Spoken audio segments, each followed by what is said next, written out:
জুবিনবিহীন এইবাৰ প্ৰথম ৰঙালী বিহু। সেয়ে বিহুত নাই বিশেষ উৎসাহ। নলবাৰী জিলাৰ টিহুৰ উত্তৰাঞ্চল ৰঙালী বিহু সন্মিলনত অসমীয়া হাৰ্টথ্ৰব জুবিন গাৰ্গে কেইবাবাৰো সংগীত পৰিৱেশন কৰিছিল। এইবেলি উক্ত বিহুৰ উদ্যোক্তা দৰ্শক কাৰোৱে নাই বিশেষ উৎসাহ। তাৰ মাজতে টিহু উত্তৰাঞ্চল ৰঙালী বিহুত কৰ্মশ্ৰী বাণী কলিতা অভিনন্দন গ্ৰন্থ উন্মোচন কৰা হয়। অবিনাশ কলিতা আৰু পংকজ বেজবৰুৱাৰ সম্পাদনাত প্ৰকাশিত অভিনন্দন গ্ৰন্থখন উন্মোচন কৰে ভৱানীপুৰ আঞ্চলিক মহাবিদ্যালয়ৰ অৱসৰী অধ্যক্ষ ডক্টৰ মুকুন্দ শৰ্মাই। টিহু উত্তৰাঞ্চল ৰঙালী বিহু সন্মিলনৰ সভাপতি প্ৰমোদ ডেকাৰ সভাপতিত্বত অনুষ্ঠিত উক্ত গ্ৰন্থ উন্মোচনী সভাত কেইবাটাও দল সংগঠন, অনুষ্ঠান প্ৰতিষ্ঠান তথা ব্যক্তিবিশেষে কৰ্মশ্ৰী বাণী কলিতাক বিশেষভাৱে সম্বৰ্ধনা জনায়। এটি সমবেত সংগীতেৰে আৰম্ভ হোৱা আৰু হিমাদ্ৰী শৰ্মাই আঁত ধৰা উক্ত অনুষ্ঠানত কেইবাজনো বিশিষ্ট লোকে অংশ লৈ অসম আন্দোলনৰ বাণী কলিতাৰ ভূমিকা, নিবনুৱা যুৱক যুৱতীসকলক কৰ্মমুখী কৰি তোলাৰ প্ৰয়াস আৰু টিহুৰ সমাজ জীৱনত বাণী কলিতাৰ ভূমিকা আদি বিভিন্ন বিষয়ৰ ওপৰত বক্তৃতাৰে বাণী কলিতাৰ গুণানুকীৰ্তন কৰে।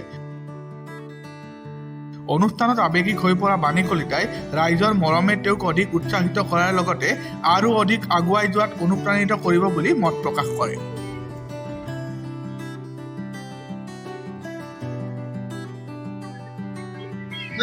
আমাৰ সমূহ অসমবাসী ৰাইজক আজি ৰঙালী বিহুৰ মই শুভেচ্ছা জনাইছোঁ। আজিৰ এই ৰঙালী বিহুৰ দিনতেই আমাৰ টিহু উত্তৰাঞ্চল ৰঙালী বিহু সন্মিলনৰ মঞ্চত মই বাণী কলিতা বিষয়ে ৰাইজে এখন উদ্দীপন গ্ৰন্থ এখন উলিয়াইছে।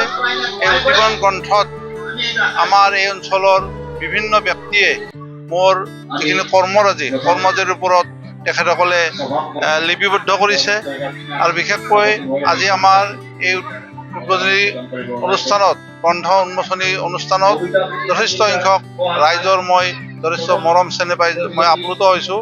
কাৰণ মই ভৱিষ্যতে যাতে আৰু ৰাইজৰ আৰু বহুখিনি কাম আগবঢ়াই লৈ যাব পাৰোঁ, সেইটোৱে মই মনত এটা সবল সাহস পাইছোঁ।